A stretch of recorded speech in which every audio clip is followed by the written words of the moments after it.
S. Dutton has acted in Broadway plays, films, and television. He's recognizable for his roles in films such as A Time to and Rudy, and to say his rise to acting success was unique would be an understatement. If Dutton's origin story was ever made into a Hollywood script, he's already crafted the perfect tagline, "From Jail to Yale." Interestingly, before Dutton's success on The Great White Way and Hollywood, he was a juvenile delinquent, in and out of reform school and correctional facilities since the age of 12. As a youth, he hung around the wrong crowd and dropped out of school before finishing middle school. By the time he was 26, Dutton had spent roughly 12 years of his life in a penitentiary for back-to-back convictions. So how did he go from a juvenile delinquent to a Hollywood theater legend? What happened to Charles S. Dutton while he was in jail? Let's get into it. A teenager living in Baltimore, Maryland in the 1960s, Dutton described himself this way: "I enjoyed knocking the F out of people. I enjoyed violence." His nickname Rockhead was acquired from violent childhood rock fights which left his head battered and bleeding.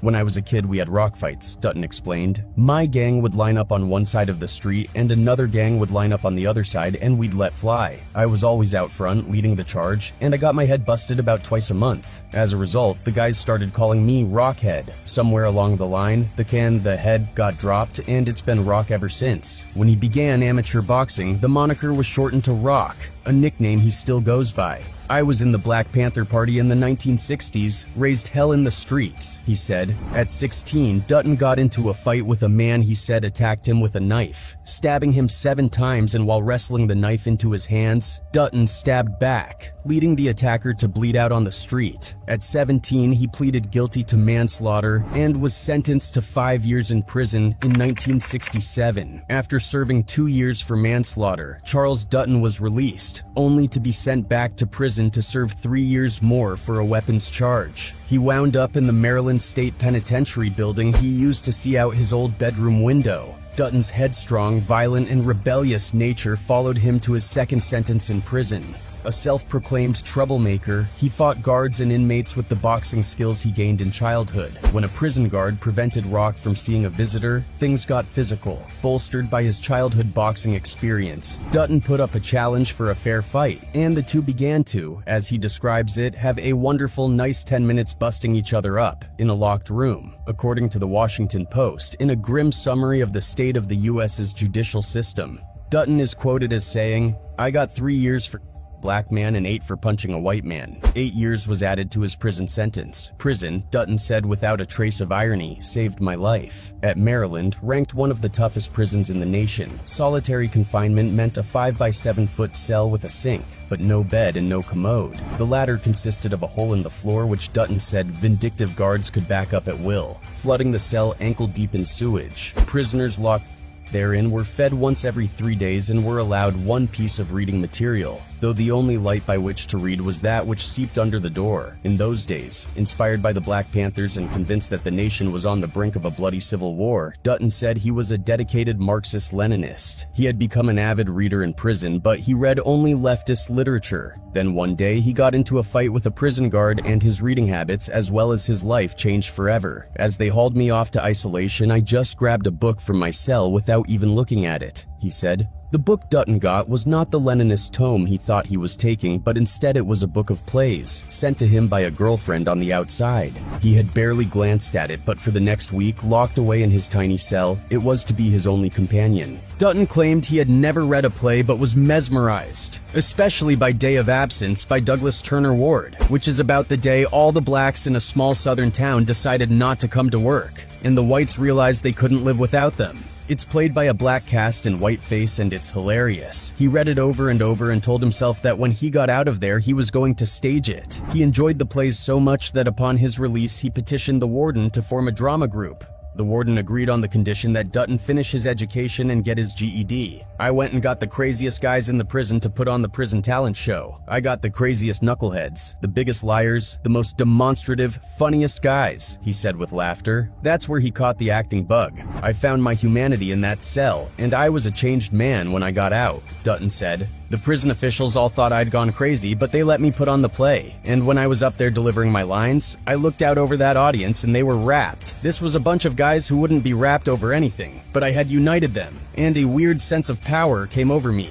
Suddenly, I knew what I was put on this earth to do. The experience transformed him. He told his pals he wouldn't be brawling with other convicts or picking fights with guards. He'd found his source of truth and passion, and a goal to pursue once he left prison. Diane Weaver was the first person who saw that I had talent, Dutton says. She sort of supervised the prison drama group after I started it. She supervised it and taught the acting class and wasn't timid about it either. Dutton wasted no time in continuing his education upon release from prison. He earned a bachelor's degree in theater arts from Towson State University and, urged by his drama coach, applied to Yale Drama School. To his everlasting surprise, he was accepted. The Ivy League launched Dutton onto Broadway, and Broadway launched him to Hollywood, where he played the glib Leroy Brown in Crocodile Dundee 2, and a veteran cop in Sidney Lumet SQ&A. Dutton is aware of the media's fixation on his violent past, and said in a 2018 interview with All About Actors, "Right now it doesn't bother me." He seems to acknowledge that it's not every day there's a guy who's 7.5 years in a penitentiary, goes to Yale, and goes to Broadway. And not just goes to Broadway, but becomes an acclaimed actor. If Dutton has made a successful transition from stage to screen, he also has come a long way from the radical leftist leanings of his youth. Now, street smart and prison-wise, he conducts a one-man anti-crime campaign among inner-city kids from Harlem to his native Baltimore, and he holds some views that might shock fellow blacks and civil libertarians. Integration didn't work,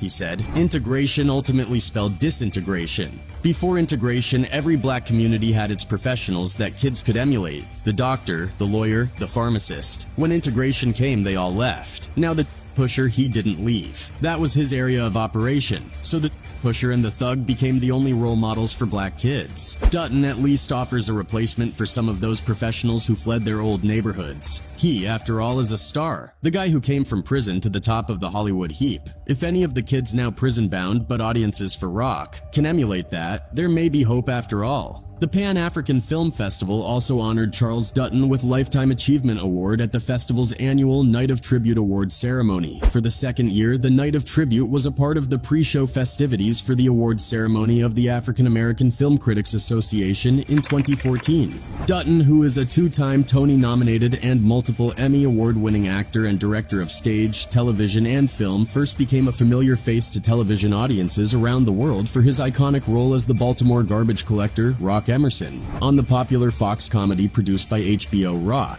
which aired for 3 seasons from 1991 to 1994. For the role of Rock, Dutton earned his first NAACP Image Award, followed by 2 more wins in 2002 and 2003 for his roles in the television movies 10,000 Black Men Named George and DC Sniper 23 Days of Fear, respectively. Dutton made his Broadway debut in 1984 with August Wilson's Ma Rainey's Black Bottom, winning him a Theatre World Award and a Best Actor Tony Award nomination. 6 years later, he received another Tony Award nod for Best Actor in August Wilson's The Piano Lesson before heading off to Hollywood, landing more television roles and collecting acting accolades along the way. In 1999, Dutton received both Emmy and NAACP Image Award nominations for his guest starring role as Alva Case on the HBO hit prison drama, Oz. A year later, he directed the critically acclaimed and gritty HBO miniseries, The Corner. The Corner won several Emmys, including Outstanding Miniseries and Outstanding Writing for a Miniseries or a Movie. Dutton also picked up an Emmy Award for Outstanding Directing for a Miniseries, Movie, or a Special. As the Yale-trained actor continued to show the range of his acting abilities, the nominations and awards just kept on coming. He won back-to-back Emmy Awards in 2002 and 2003 for Outstanding Guest Actor for his roles in The Practice and Without a Trace, respectively. In an exclusive phone interview discussing his career and his then project, The Obama Effect, Dutton said, "I have been blessed to eke out a career in this industry.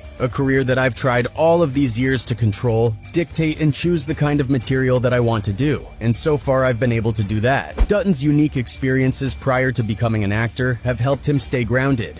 "I didn't start off as, the average person coming into Hollywood. I spent my life as an outlaw many years before any of that Hollywood stuff happened. So I had already had a sense, a worldview," said the Baltimore native. "I was always concerned with 10 years after a show is off the air and a rerun comes on and you're with your family and your children are older and you look at yourself on television and you're embarrassed by it. I had already seen enough shows that I was embarrassed by and I wasn't even in them," he continued with a laugh. "I never wanted that to happen to me. I wanted to be able to sit back 10 years later and say, That was a good show. Dutton brought all his experiences to his project, The Obama Effect, which he wrote, directed, and starred in. He and Barry Hankerson united to produce the film that took a satirical look at the 2008 election. It's an interesting storyline that captures the fervor which helped elect Barack Obama to the White House, he said. Dutton insisted on choosing his cast. I didn't want this show to be a negative image of black people internationally. I wanted to project an image of strength, intelligence, and heart, and also a warrior-like image. This family didn't take no crap and they were concerned about their community, he said. While Dutton expressed his love for President Obama, he had some hard questions that needed to be answered by not only President Obama but the Democratic Party. The vehement reaction to President Obama is because of who he is and not because of policy, he said. But despite that right-wing Tea Party and racist opposition, Dutton believed President Obama and the Democrats needed to step up to the plate and get things done for the American people. Now are the Democrats to blame? Absolutely. They had 2 years to push their policies and programs. They had 2 years of controlling the House of Representatives, but they did nothing for 2 years, he said. So this film was not a promotional movie that encouraged people to vote for President Obama in the then upcoming election, but Dutton expected it to rekindle all of the passion and euphoria that occurred during the 2008 election.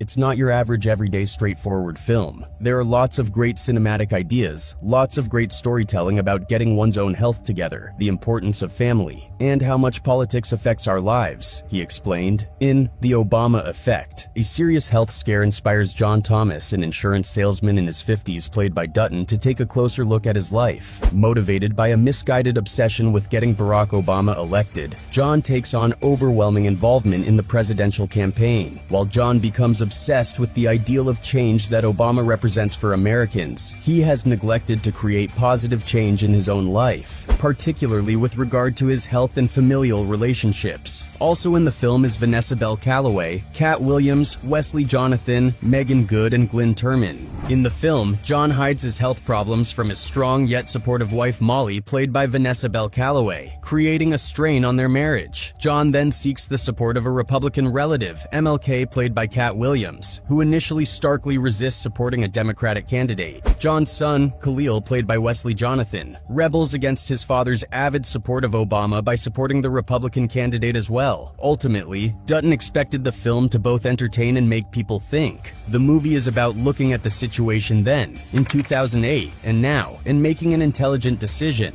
Charles S. Dutton is the sort of actor who elevates every production he joins, whether award-winning plays such as August Wilson's The Piano Lesson, or inspirational sports movies such as The Express. So it's not surprising that Dutton was the first thing MGM wanted the audience to see and hear in the 20-minute sizzle reel that the studio had put together to promote the remake of its 1980 hit Fame, showing at Royal Park and Gator Cinemas in Gainesville. Charles Dutton was also once interviewed in the audition rooms of New York City's School of the Performing Arts, where Dutton, as an acting teacher, was calling the shots with calm authority. We have seen 150 students today, and they all swear they have a special gift to offer this school, Dutton told an appealing, trembling teenage girl. Do you have a special gift? To another, more robust young woman, he laughed and said, "You're fearless." "Some say annoying," she replied. "You know, it's possible to be both," said Dutton, beaming back. Cynics feared that Dutton, who built his reputation with a string of Wilson plays and groundbreaking TV series such as The Corner, which he directed, and Rock, would make the film Fame as a career move to bring him younger fans and a wider audience. But on the phone from his farm in Howard County, MD, Dutton said he only took films that moved him.